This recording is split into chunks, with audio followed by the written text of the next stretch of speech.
Please be seated. Ladies and gentlemen, the Commander, Air Combat Command, General Mike Holmes.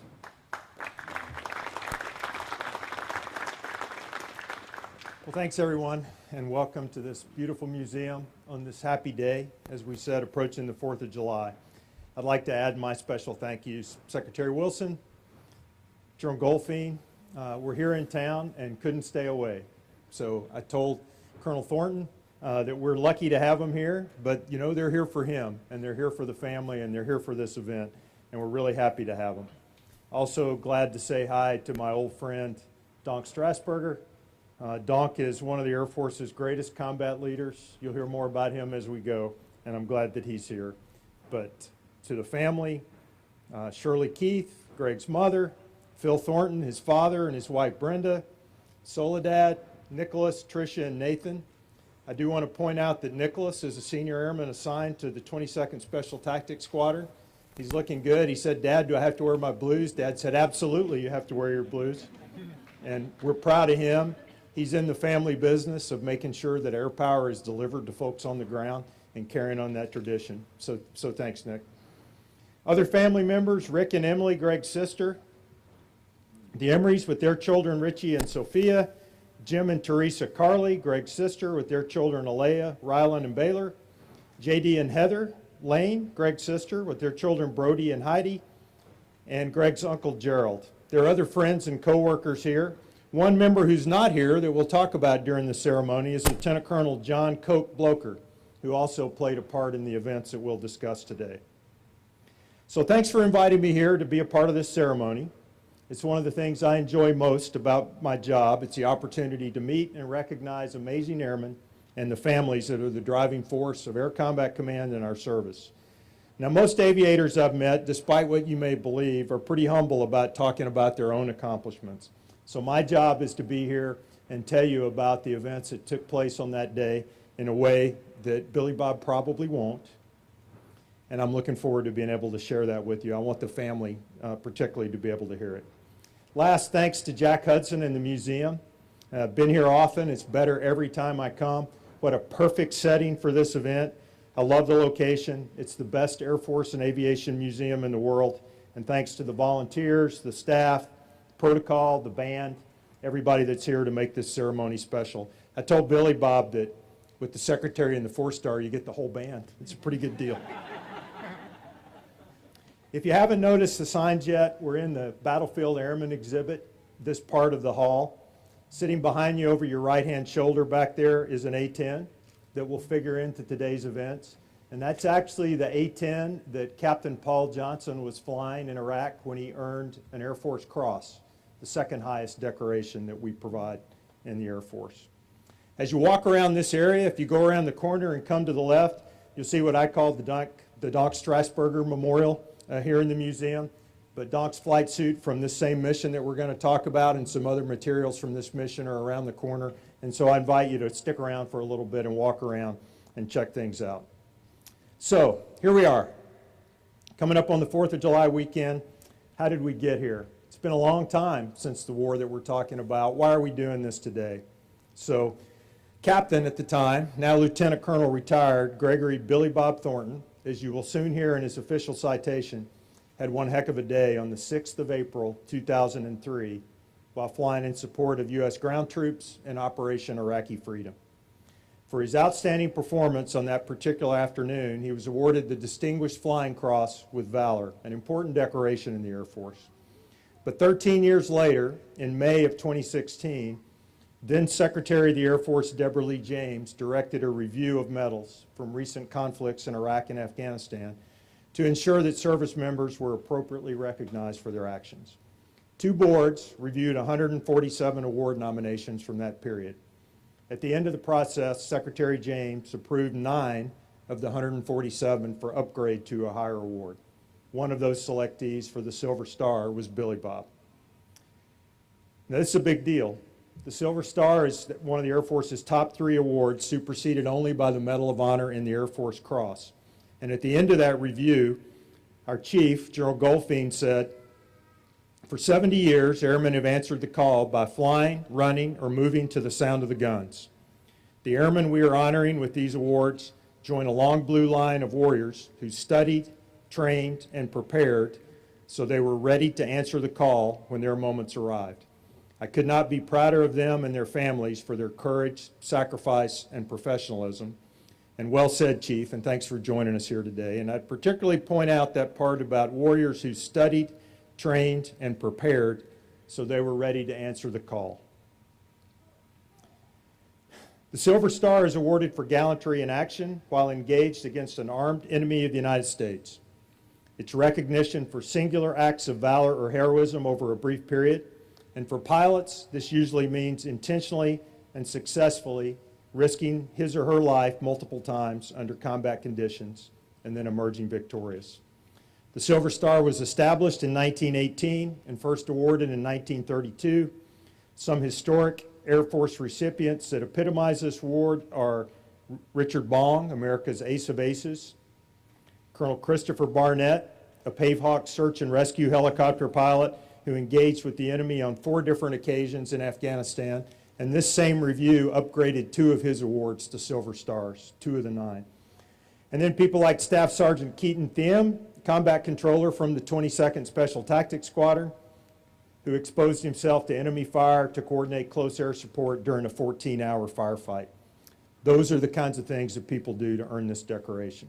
So this medal serves to recognize the courage and selflessness displayed on the battlefield by a select few, characteristics we all value and hope that we would find within ourselves as U.S. Airmen when our day came. Okay, let's talk a little bit about Greg.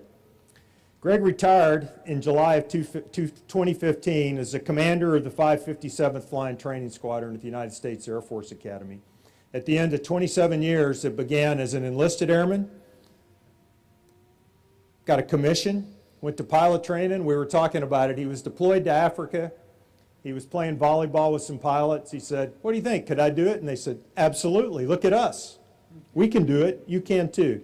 Some people looked out for him, encouraged him. He found his way to get his college done because Nicholas had been born and he wanted to make a better life for his family. And so he got his college done. He went off to OTS, went to pilot training, and made his way into the A-10. When he finished pilot training, he became a young A-10 pilot assigned to the 75th Fighter Squadron at Pope Air Force Base in North Carolina and deployed to Talil Air Base in Iraq for Operation Iraqi Freedom. So Billy Bob and Lieutenant Colonel Raymond Donk Strasburger were paired element during the spin-up for OIF, so as they prepared to get ready for Operation Enduring Freedom, and then remained paired for much of the missions that they flew during Operation Iraqi Freedom. Their call sign on this day was DMOB 71, and it was their second flight of the day on April 6, 2003. The first flight was an uneventful sortie to support ground forces conducting house-to-house searches in a small town. They went home, refueled, and came back out. On the second mission, Donk was a leader, Billy Bob was a wingman, and they were sent to a kill box area over the western part of Baghdad. And a kill box area are designations on a map where you would send an A-10 crew and tell them to go there, look around. If they found targets, they could work to engage them, or if they were called by a ground force, they would be in the right place. In a few minutes, you'll hear the official details in the citation. But what I want to do for a minute is tell you the story of 3 teammates, 3 friends, that came together on one of their toughest days to provide unbelievable service in support of their country. So during the initial radio call to the ground controller, whose call sign was Advance 33, the ALO on the ground answered back, "Is that you, Donk?" Because this was Lieutenant John Bloker, an A-10 pilot assigned to the same squadron. So he was in Billy Bob's flight. Billy Bob was his flight commander. Donk, you were the DO, I think, of the squadron at the time. And so they knew each other, and they arrive on the radio talking to each other over this spot in western Baghdad.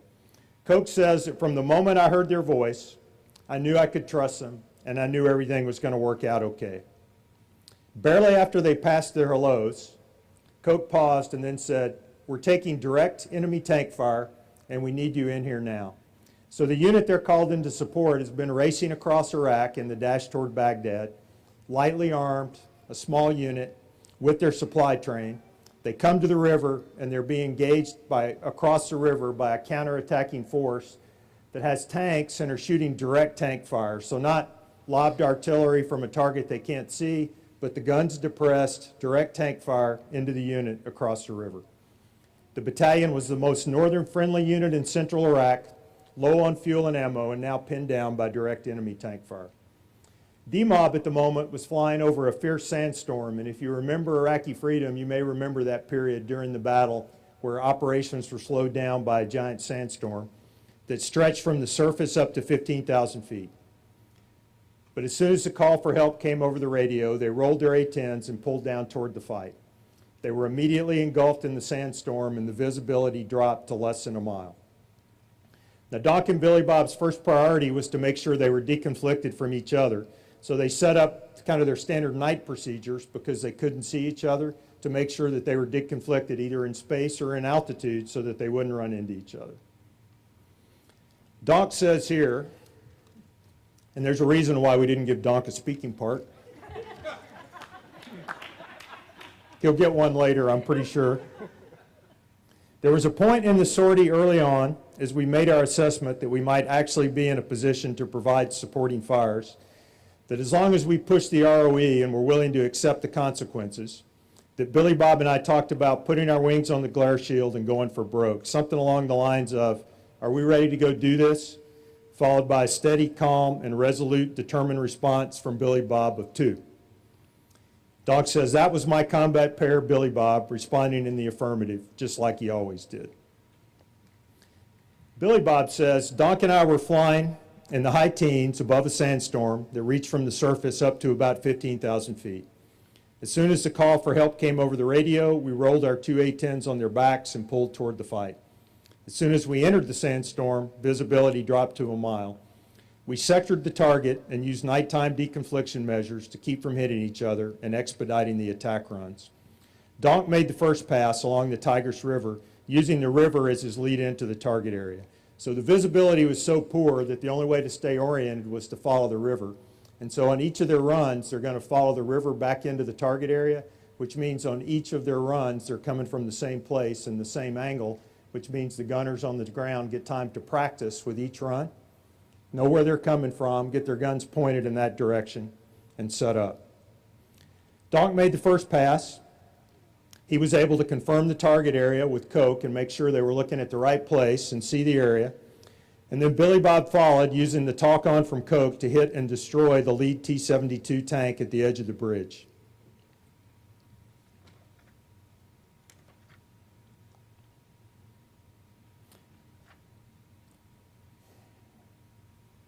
Their first priority, as I said, was to set up deconfliction. Because of the poor visibility, in addition to coming down the river every time, they had to press into well within a mile of our targets because they could not see them unless they got that much closer.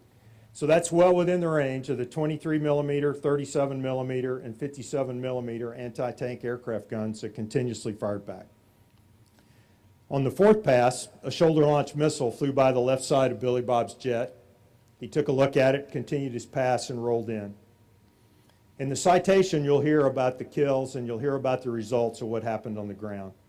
But when their 30-minute air support battle was complete, Coke sent the all clear and the best radio call that an A-10 pilot can hear. We're not taking any more fire from the enemy positions. We've got a very satisfied battalion commander down here, and they're safe for the moment. The battle was not over at Objective Montgomery. They stopped those tanks from coming across the bridge. They bought time for the unit. This was the same place on the next day where Casey Campbell got shot up, and you may have heard it's another famous A-10 story about a wounded A-10 and its ability to take damage and come back. However, for fighter pilots, the mission isn't complete until the aircraft is safely back on the airfield. So now, Doc sent Billy Bob over on the radio to coordinate a tanker because they stayed longer than they probably should have to get those passes done, another part of the risk they took. And Billy Bob coordinated a tanker, everything was looking good, but as often happens, when they climbed off the target and said, where's our tanker, it had been diverted to somewhere else. And so now they only have enough gas to make it to one place, to Talil. If they land there, they can land there. If they don't land there, they don't have gas, and the same visibility and the same problems exist. Now, there's no electricity in Toledo during this time, no runway lights, and it's dark. So they're able to find and overfly the field, but every time they go out on final to come back in and land, it's too dark and you can't see the field. So they begged the controllers on the ground for some kind of illumination, a spotlight, a lamp, a flare, anything. Tower said nothing's available. And at about 1 mile on final, an Army helicopter pilot on the end of the runway said, hey, I can turn my landing light on. And they said that'd be great, and he did. And they were able to come in and land based on that landing light. After an uneventful landing, any landing that we make, they parked their aircraft. And as Billy Bob tells it, he made it back to the chocks. His crew chief, a flying tiger like they were, ran up the ladder and took a look at him and said, what the hell happened to you? Which is a measure of how hard they worked to get this flight done. So in the end, DMOB 7-1 scored many successes that will be long remembered by us and in the A-10 community. An edited version of the flight video is used twice for every new A-10 pilot in their cockpit resource management and their teamwork classes. They play it for them early in their training course to let them overwhelm them a little bit with what they're going to learn how to do during the time that they're in the course. And then at the end of the course, they play it back and they stop and they invite the young crew members to keep a map and try to keep up with what's going on and plot those points. So every young crew member that now moves on to fly the A-10 uses their mission as a training basis. Now, Coke says, as they were leaving, and I don't know if I can confirm this, but what I hear on the tape is that Coke says on their way back out, hey, I hope I at least get a good OPR bullet out of this when we're done, which means for his efficiency report that he knows his flight commander and ops officer are going to sign, that he gets a good bullet. And Cope told me that when they got home from the battle, his feedback form for that OPR finally caught up with him, and Billy Bob says, you know, you could improve on your flexibility. You could be a little more flexible. And Cope thinks he proved that day and that he's good. Most important, a key battlefield objective was held. Soldiers were protected. In the words of retired Colonel Jeffrey Sanderson, who was the armored unit commander there that day, their A-10 attack easily ranks among the top heroic actions that I personally witnessed during a long combat career. It's my privilege, my honor, and my pleasure to preside over the award of a long-delayed and well-deserved Silver Star Medal to Lieutenant Colonel retired Gregory Thornton. So Greg, if you'll join me up front, we'll proceed.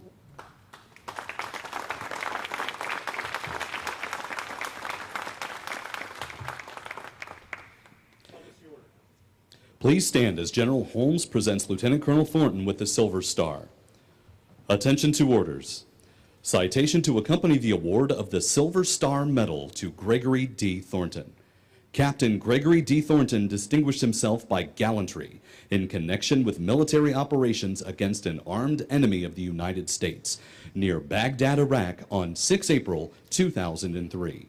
On that date, when flying in an A-10 attack aircraft supporting Advance 33, a ground forward air controller attached to Task Force 2nd and 69th Armor Battalions, Captain Thornton observed the task force's lead element taking fire from enemy tanks and armored infantry fighting vehicles entrenched on the eastern approach of a bridge spanning the Tigris River. With complete disregard for his personal safety, and while continually providing his element crucial defensive mutual support despite heavy anti-aircraft fire, Captain Thornton overcame extremely reduced in-flight visibility caused by a sandstorm and attacked the battalion-sized armor element dug in on the east side of the North Baghdad Bridge. For 33 minutes, Captain Thornton and his leader braved the ever-increasing hailstorm of anti-aircraft fire to kill and demobilize 3 T-72 tanks, 6 armored personnel carriers, and multiple utility vehicles, all within striking distance of the friendly ground forces. Captain Thornton repeatedly maneuvered his aircraft to within 3,000 feet of enemy forces to bring his 30mm Gatling gun to bear. This courageous and aggressive attack, while under withering fire and in poor weather, along with Captain Thornton's superior flying skills and true attack pilot grit, allowed Task Force 2nd and 69th Armor to cross the Tigris River with minimal combat losses and successfully accomplish their objective of linking up with coalition forces, completing the 360-degree encirclement of Baghdad. By his gallantry and devotion to duty, Captain Thornton has reflected great credit upon himself and the United States Air Force.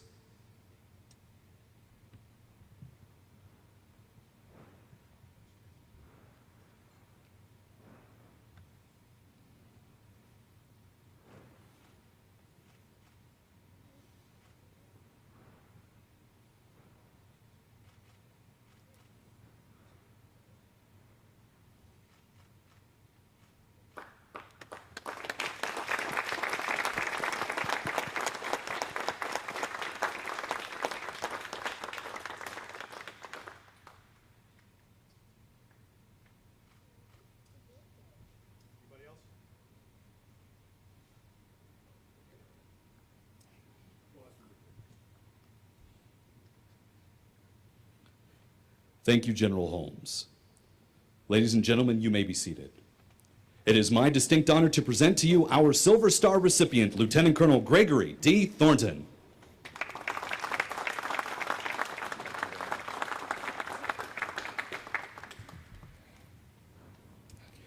Oh, great. The ink just smeared on my speech. Wow. I'm humbled. I'm proud. Thank you all for being here. Secretary, Chief, thank you for joining us today. It's truly an honor.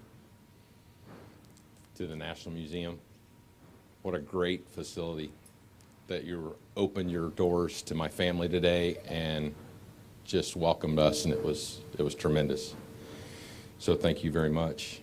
There's a lot of people behind the scenes that put this together just for my family and I just want to say thanks. Most of them are standing in the back, the band. I mean, my mom's probably like, geez, they got him a band.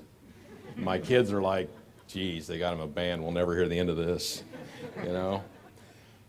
Thank you to everybody that participated, that helped me along the way, and especially General Holmes. Where did you run off to? There he. Thank you for presiding, and I wanted to give a special thanks out to one of your protocol officers, Master Sergeant Kendra Powell.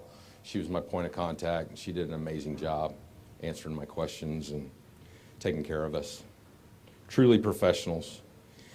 And that's what you'll hear about, is a lot of professionalism throughout this mission that really wasn't on me, it was on the people that I was surrounded with. But first, the success of this mission is not just me, it's not just Donk, it's not just Coke. It goes far beyond the battlefield, it goes far beyond the front lines, and most of it starts with my family, my wife. I had just returned from a deployment to where we did split ops in Jabber and Bagram. I was the last two-ship home from that deployment because I was stuck in Sicily for an extra 3 weeks, but that was all right. But we were only home for like 4 months, and here we are going again. And my wife had a 9-month-old in her arms, my 3-year-old daughter, and my 9-year-old son standing there as I got on the bus to deploy for the second time in about 6 months. Going to war, for sure. And she did it with a smile on her face. And I knew she was nervous because I was nervous. But she never complained. She was always there by my side. And that was the first part of the success of this mission, was my family back home. They had to watch Fox News every day and see us taxiing out because they'd always want to take a picture of the A-10s with teeth on them. And I knew that she was at home watching that. And the only thing I could do was send an email home every day going, here's the date, here's the time, I'm okay. And that's what I did every day. Her strength to never complain and always support me made this mission successful. Now, I've got to witness the other side of that deployment when my son recently deployed, my oldest son. And as my dad says, that sucks. It does. Being on the other end of the deployment side while one of your family members is overseas in harm's way is tough. It is tough. And so to all the family members that supported me while I was deployed and gone, I feel what you went through now, and I'm so sorry, but thank you. Thank you for being here today. Thank you for putting up with that stress while I was out there doing this mission, because again, I couldn't have been successful without you guys supporting me. Man, the A-10 was magnificent. It was built for this mission. It had the maneuverability to get in and around this target area. It was slow enough to find the targets, fast enough to keep us safe, and operate in that sandstorm without a hiccup. I mean, it was a magnificent machine, and it kept me safe. And I felt like I was part of it.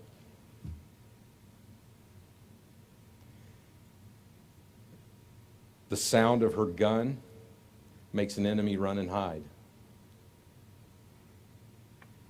But the distinct sound of her engines makes our friendly forces give a little bit more. They get a little bit stronger, and it can turn the momentum of a close air support fight. We've had many people come and tell us that, man, when they heard the sound of that A-10 engine, I felt like I was okay now, and it turns the tide of the battle. So for that, I'm happy that I can provide that. I'm happy that we provided that security blanket, that when you got an 18-year-old Army guy on the ground and he thinks he's about to get into a fight that he may not get out of, and he hears us coming, he's like, all right, I can get through this. And that's what close air supports is all about. But as good as that aircraft is, its greatest asset is the men and women that fly it. From day one in A-10 training, like General Holmes talked about, you're taught to support the guys and gals on the ground. It becomes part of the way you think.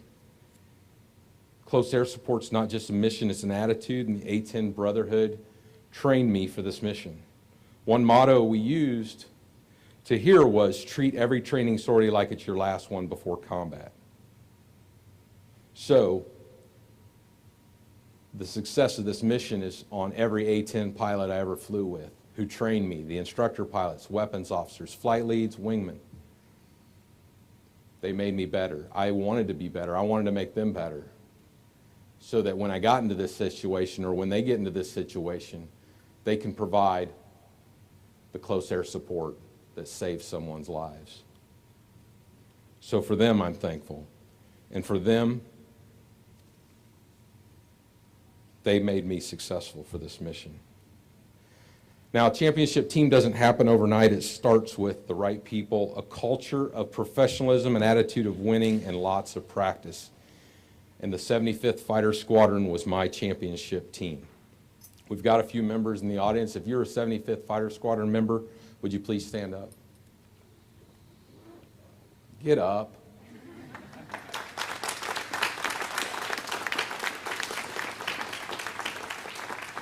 Before you sit down, yeah, you've been coin checked.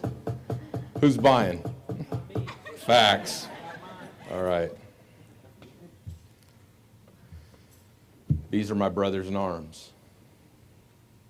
They're family. They made it a championship team.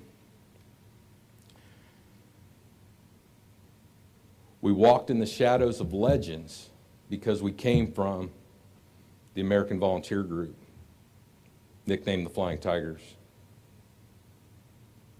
Started as the 2nd Pursuit Squadron, which then became us, the 75th Fighter Squadron, the Tiger Sharks. That tradition started with men like Tex Hill, Johnny Allison. And for me, it was carried by great leaders and warriors like Coach Allison, P.J. Johnson, as we mentioned, in his airplane, Bino Turner, and then my last commander and wingman, Donk Strasburger. Our culture came from that Flying Tiger group and its leaders. Our attitude of winning came from the rest of the guys, each and every one of us. We wanted to be on a winning team, so we rolled up our sleeves and we made it happen. Our maintainers were simply amazing.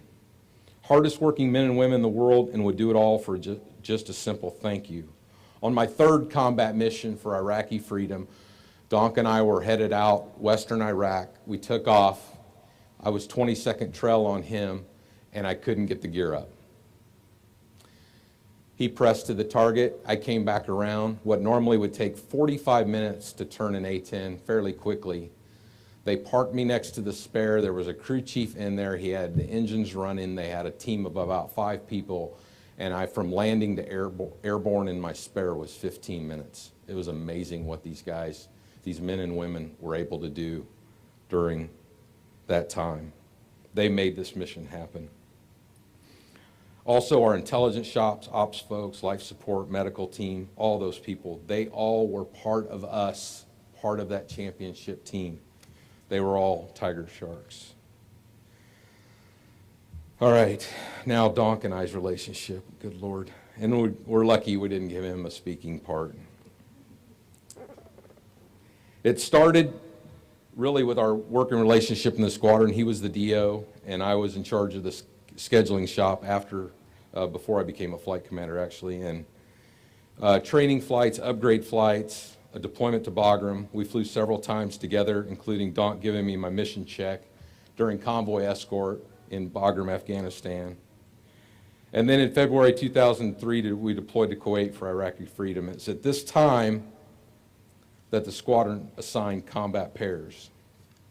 And I want to read a little bit of a letter that he wrote to the spouses on 29 March 2003, about a week before this Silver Star mission happened. And I'll paraphrase just a little. Letter to the spouses. Many of you might know that when we first arrived, we assigned each of our pilots a combat pair, and we divided the squadron into day shift, night shift that would support the demands of 24-hour ops. Combat pairs permit each of our pilots to continually fly with the same flight lead or wingman. We feel this is a good way to conduct sustained combat ops for a couple of reasons. It cuts down on briefing time because you have the opportunity to pre-brief motherhood, the administrative detail, the contracts. It ensures that each pilot gets the opportunity to execute in a repetitive fashion each time they get airborne, which serves to build solid habit patterns. It allows each member of the combat pair to become more familiar with each other's mannerisms, personality, and how each performs airborne, such that expectations as to how each will react in the air almost become second nature. And we had that. For example, as Donk talks about, my combat pair is Billy Bob Thornton, and evidently we have bonded to the extreme. There are folks in the squadron who, after listening to our conversations, are convinced that we sound like and act like an old married couple. And some of the guys in the back will attest to that. But it was key. It was key to our success because he knew what I was thinking. I knew what he was thinking. And we put 2 airplanes and 2 pilots together to become a fighting force that nobody wanted to reckon with. So, as the general said, the second mission of the day, we checked in, it's Coke. We catch up, we hadn't talked to him in about a month. We're taking direct enemy tank fire, we need you in here now. And all I see is Donk's airplane do a split S right into the sandstorm. And I go, well, guess we're going. Here we go. I closed in tighter because the visibility was about a mile and I didn't want to lose sight of him.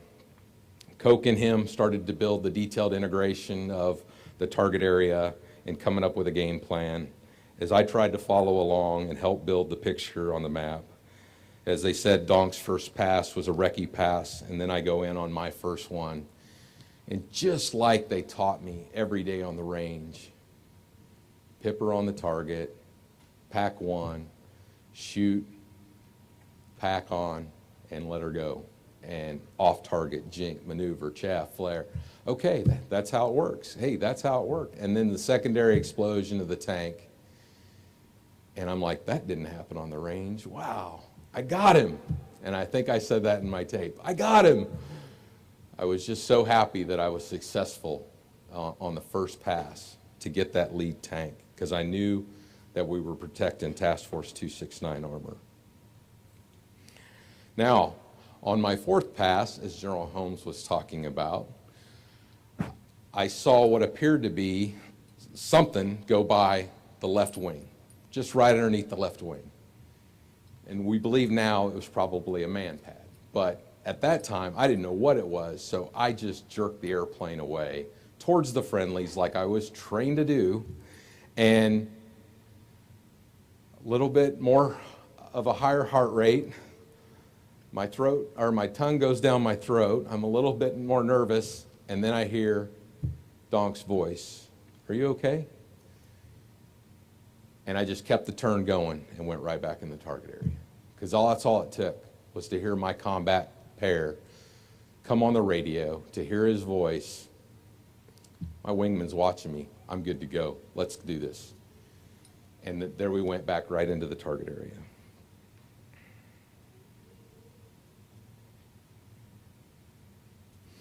They talked about the tanker, low altitude. I'm sorry, boss, I tried to get us a tanker. It didn't happen. I was very fortunate to be surrounded by outstanding people throughout my entire career and to be a part of several great teams. But the 75th Fighter Squadron was my championship team. They were my champions. And I'm so proud to have this medal. I wear it on behalf of every Tiger Shark, the first ones, the last ones, and the ones to come. I thank you all for being here. The championship team, the 75th Fighter Squadron, attack. Thank you very much.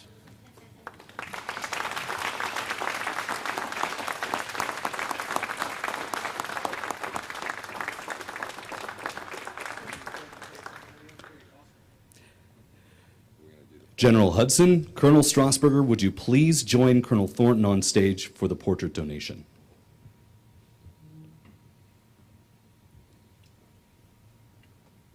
Do you want to talk about the artist real quick or not?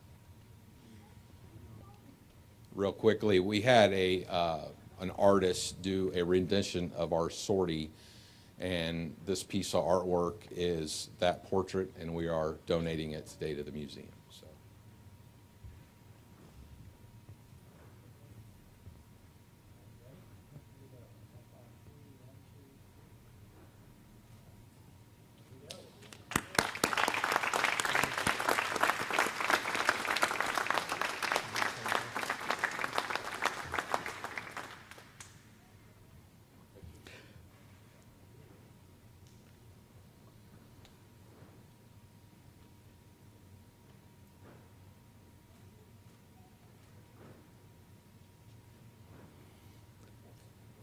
Thank you, gentlemen.